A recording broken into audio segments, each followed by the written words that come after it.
اسے اپڈیٹ کریں گے۔ پاک بحریہ کی جانب سے شاہ بندر میں ایک روزہ مفت میڈیکل کیمپ کا انعقاد کیا گیا، جہاں پاک بحریہ کے مرد و خواتین ڈاکٹرز نے 450 سے زائد مریضوں کا مفت علاج کیا اور انہیں مفت ادویات فراہم کی۔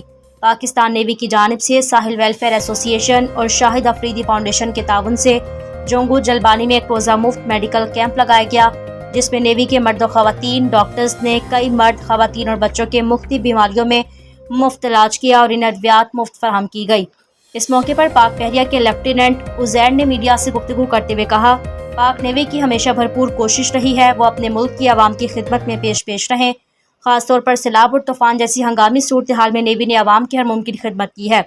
آج سجاول کے ساحلی علاقے بندر شاہ میں میڈیکل کیمپ لگایا گیا، جہاں بخار، کھانسی، جلدی بیماریوں، ڈائریا، معدے کی خرابی اور دیگر بیماریوں میں مبتلا 450 سے زائد مریضوں کا مفت علاج کیا اور مفت ادویات فراہم کی گئی۔ اس موقع پر کیمپ کی سیکیورٹی کے انتظامات کے حوالے سے D S P Jati Wali Muhammad Chang, S H O Jungo Jalbani, Ali Ahmed Janwari, navy اور سندھ پولیس کی بڑی تعداد میں اہلکار بھی موجود تھے۔